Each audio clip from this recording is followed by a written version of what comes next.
era vista como uma mãe perfeita e exemplar sob o olhar de muitas pessoas. Mas por trás disso havia algo sombrio. My name is Siri Frankie, and my neighbors have been telling me that my 4 younger siblings have been left home alone for about 4 or 5 days. Hoje nós vamos falar sobre o caso Robbie Frank e sobre os transtornos psiquiátricos, sobre o olhar da psiquiatria. Vamos falar sobre os transtornos de personalidade e de narcisismo e como isso pode se esconder como uma fachada no contexto familiar. Apresentando o caso para vocês, a Robbie era uma mulher que vivia com seu marido Kevin e seus 6 filhos em Utah. Foi quando ela decidiu criar um canal de família que até então eram pouco explorados ainda no mundo do YouTube, e ela foi uma das pioneiras a trazer esse contexto para esse universo do YouTube. E até então era uma mãe carinhosa, que mostrava seu cotidiano com os filhos, e teve uma rápida ascensão em 2020, que foi quando ela criou o canal, cerca de 2,5 milhões de assinantes já, de inscritos. Bom, e rapidamente as pessoas começaram a notar algumas coisas estranhas na forma de educação com os filhos, e logo vieram as críticas. Essas críticas vieram principalmente pelo modo de como a Robbie punia os filhos. Por exemplo, o segundo filho dela, ela fez ele dormir por cerca de 7 meses no puff. A filhinha dela mais nova, ela passou a não colocar lanche, né, na lancheira dela, como forma de punição. Tem um vídeo que ela é ameaçando a filha que ia cortar o bonequinho, a cabeça do bonequinho dela, do ursinho dela de pelúcia. Então as pessoas começaram a criticar muito a Robbie, e ela não estava acostumada com isso. Até falei isso no documentário. Utah é uma cidade perfeita, todo mundo tem uma vida perfeita. O símbolo é igreja, família com muitos filhos, é tudo muito perfeito. A grama é cortada perfeita, e isso é até uma crítica que eles fazem no documentário. E a Robbie queria ser assim, ela queria se encaixar naquele contexto. Então o canal começou com muitos elogios, mas quando viu aquela outra face da Robbie, ela começou a lidar com críticas que antes ela não fazia conta, né? Ela não sabia desse mundo de críticas, já que ela vivia na perfeição. Com o tempo, por mais que Robbie ficava triste com os comentários, ela não parou o canal. Ela continuou vendo que aquilo dava um retorno financeiro para ela considerável e continuou tendo as práticas abusivas com os filhos. Inclusive, ela obrigava eles a gravar vídeos com ela. Então tem até uma cena no documentário que mostra o segundo filho dela, que inclusive as pessoas gostavam de ver ela com ele, gravando com ele, que ele era espontâneo, ele era autêntico.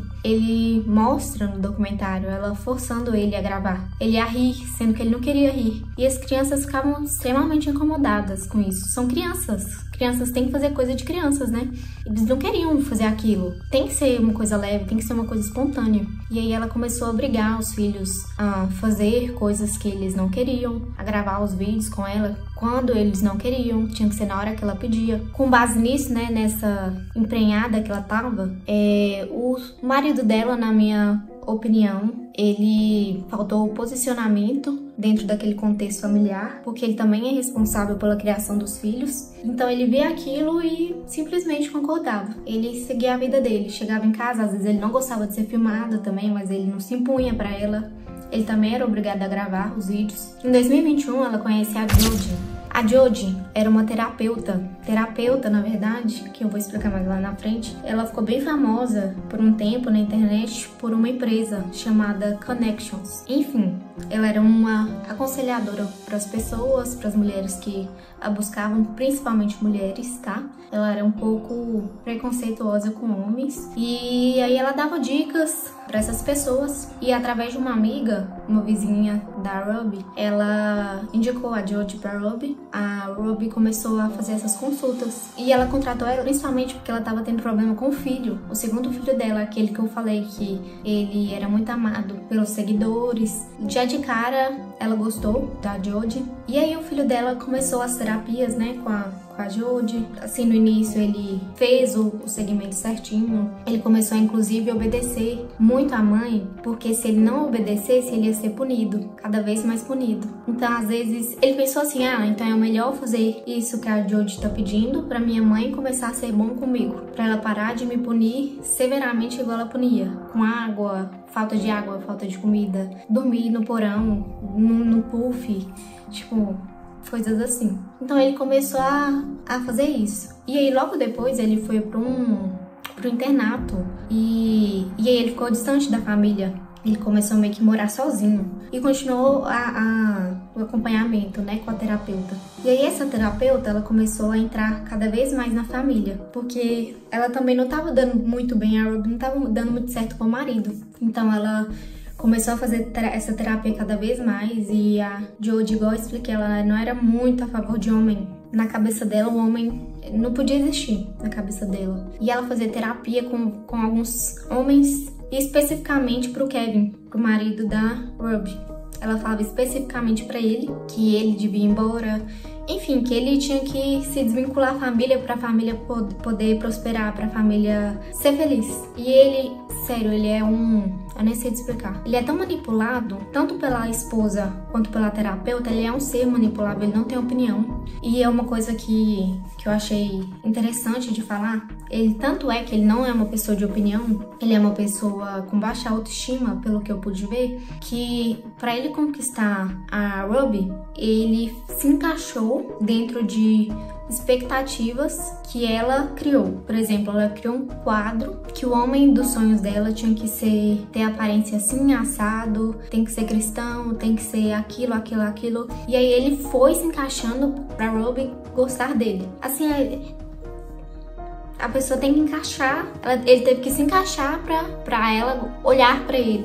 E aí eles casaram, né? Então, assim, bem estranho. E aí ele saiu de casa já, foi morar no apartamento, isolado de tudo e de todos. Ele tirou contato até com os filhos. A filha mais velha começou a fazer faculdade. Ele bloqueou ela da rede, né, que eles têm lá em Utah. Ele bloqueou os amigos, bloqueou a família, bloqueou tudo e começou a viver isoladinho no mundo dele, pelas ordens da Jodie. E enquanto isso, a esposa fazia males e males pros filhos, principalmente pros pequenos que ficaram, gente. Que dó. Nossa, que dó. É triste ver as cenas. É difícil ver, é muito difícil. As crianças reprimidas, sabe? Nossa, é triste de ver, é triste. E aí ele foi embora. E aí, nossa, aí a Jodie aproveitou e entrou mesmo pra aquela casa. Ela foi morar junto com a Ruby na pandemia, no quarto da filha mais velha. Gente, nessa estadia dela lá, ela começou a invocar espíritos, assim, ela não é invocar espíritos, mas ela começou a, não sei se é manipulado, né? Mas ela começou a ter como se fosse algumas psicoses. E aí a Ruby achava que isso era culpa dos filhos, que eles estavam com uma alma ruim no corpo. E aí que ela, sabe, ela explorava eles cada vez mais. Eles tinham que limpar a casa todo dia pra ela. Eles tinham punições físicas, então eles tinham várias marcas, tinham machucados no corpo. Tinham punição de água e comida também, ficavam sem se alimentar. E pra ela, os filhos estavam endemoniados.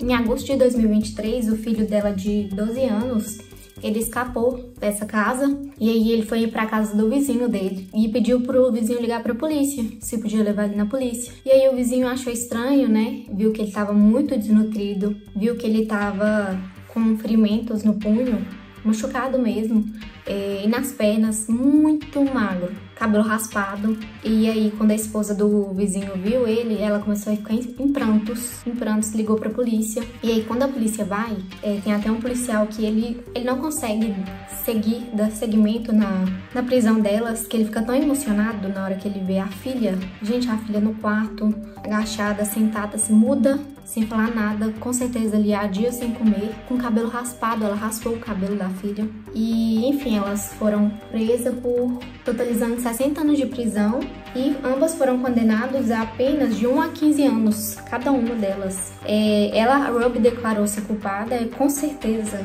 foi por orientação do advogado, de 4 acusações, tá? E vamos ver, né, em fevereiro de 2024 que elas foram julgadas. E E aí ela e o ex-marido Ruby se separaram em 2025, em março desse ano. E aí agora o marido dela tá querendo a custódia dos filhos, que também é complicado, né, pra justiça dar uma certa ordem nisso, né? Mas vamos ver o que vai acontecer. Mas e aí, como é que fica a área da psiquiatria para poder explicar o que deve ter acontecido para uma pessoa que antes era vista com normalidade, né, que era vista dentro daquela cultura ali, né, em Utah, era uma pessoa, uma mamãe carinhosa e de repente torna-se uma malévola da vida, né? O que aconteceu para isso tudo? Primeiro eu vou explicar como que o DSM-5 ele traz esse olhar dos transtornos de personalidade. Então, segundo ele, a gente tem dois modelos, o modelo categorial, ele olha os transtornos de personalidade como algo que foge das expectativas daquela cultura. Ele tende a começar lá na infância, mas ele não impede dele surgir também na vida adulta. E ele tende a se tornar estável ao longo do tempo e invariável. Ele às vezes é até difícil da pessoa mudar o jeito dela, porque ficam resquícios daquele transtorno. Já o modelo dimensional, ele é mais a nível investigativo. Ele é para ver, na verdade, se trouxe algum prejuízo para a pessoa, se não trouxe nenhum, se trouxe um imenso prejuízo para a funcionalidade daquela pessoa em si. Eu vou ler aqui um trecho que eu achei interessante do DSM-5. Ele trouxe um estudo, na verdade, 4 estudos longitudinais que Skoda fez, né, o autor, que fala o seguinte: esses estudos variaram de 4 a 20 anos, concluíram em todos eles que há uma melhora significativa ao longo do tempo, mas que tem a tendência à persistência dos traços mal adaptativos devido aos sintomas, né, de transtorno da personalidade. Traz prejuízos funcionais e sociais, os quais tendem a se manter devido aos sintomas residuais persistentes dos transtornos. E os traços psicológicos, eles derivam de cinco fatores, chamados Big Fives. E aí eu vou falar um pouco de quais são essas derivações. São 5 delas. A afetividade negativa versus estabilidade emocional. O que seria isso? Variam entre episódios de intensa raiva e intenso sentimento para o inverso, né? Para a estabilidade emocional. Então a pessoa ela fica brigando, ela tem essas duas dualidades. E o outro, distanciamento versus extroversão. A pessoa ela evita experiências socioemocionais, mas ao mesmo tempo ela quer se sentir vista. O outro é o antagonismo versus afabilidade, que o indivíduo ele começa a divergir de outras pessoas, criando um sentimento exagerado da própria existência, da própria importância. O outro é a desinibição versus meticulosidade. É o indivíduo que ele faz ações e ele procura sempre uma resposta, uma gratificação imediatamente ao fazer aquela ação. Ele sente que as pessoas prestam algum favor a ele a cada ação que ele faz. E o outro é o psicotismo versus lucidez, que é uma ampla variedade de comportamentos e cognições estranhas para aquela cultura, né, para aquela sociedade, como a dissociação e crenças também, que faz muito parte do caso que a gente está falando hoje. A crença de que existia algum mal naqueles filhos, né? E dentro das facetas, né, que existem nos transtornos de personalidade, a gente tem várias categorias, né, que entram nos transtornos, por exemplo, transtorno esquizofrênico, o transtorno antissocial, o transtorno de borderline, temos o transtorno também de narcisismo, que é o mais perceptível da Ruby, principalmente quando ela ameaça os filhos, ela tira os brinquedos. A gente evidencia principalmente desses comportamentos dela o traço de narcisismo. E também da manipulação, né, da Jodie. O indivíduo ele coloca uma crença baseado na vivência dele e impõe para aquela pessoa que já tem alguns vieses na personalidade, que eu vou explicar mais na frente por que isso acontece. E aí ela fica totalmente voltada, né, aquele princípio, aquela crença que aquela outra pessoa está falando e começa a agir exatamente igual, inclusive tendo esses atos pavorosos que a Ruby fez. E o que a gente pode notar na Jodie é que, nas duas, na verdade, né, foi uma dinâmica dupla de delírio. E a Jodie, ela tem um poder, ela usa a terapia dela, a terapia que na verdade ela não é terapeuta de formação, ela usa a terapia dela como uma forma de manipulação. Então, ela também tem esses traços, né, ela tem esses indícios de maldade, né, de correção, principalmente da Ruby, e faz com que ela cometa esses atos com os filhos. Que na verdade ela já cometia, só intensificou.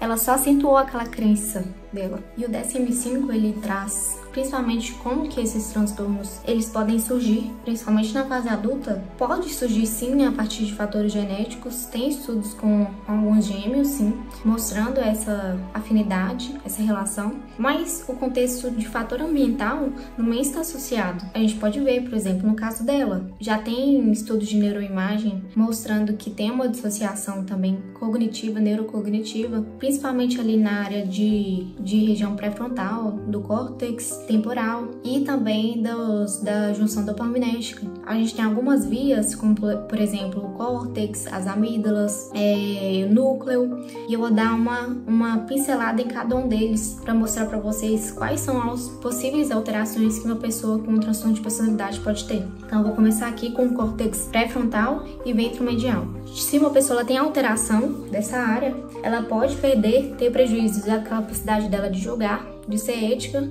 diante das outras pessoas. Córtex cingulado também, tá? Traz esse prejuízo igual o córtex frontal. As amígdalas, resposta a estímulos emocionais de medo ou estímulos negativos, como por exemplo da punição, igual a gente viu. Os polos temporais, que é a resposta do medo, que fica cada vez mais diminuída. O fascículo uncinado, que é déficit de informações afetivas, que é o que a gente viu também no caso dela. E o giro fusiforme, que é a dificuldade em reconhecer que as emoções negativas trazem prejuízo para outras pessoas também. O giro do símbolo, que traz essas funções de narcisismo, de egoísmo. E o núcleo accumbens, que traz a sensação de recompensa, de hipersensibilidade a cada vez mais recompensas. Bom, no caso da Ruby, eu não sei explicar qual é a recompensa dela, porque aquela pessoa ela tá tão doente mentalmente que na cabeça dela, moralmente, aquilo é certo. É o certo a se fazer na criação de um filho. E também é importante falar por que a gente não tem tanto diagnóstico. A gente tem mais diagnóstico borderline, da esquizofrenia, e a gente não vê tanto narcisista sendo diagnosticado. Porque justamente, inclusive no livro fala isso, eu tô usando um livro chamado Tratado de Psiquiatria como base do vídeo.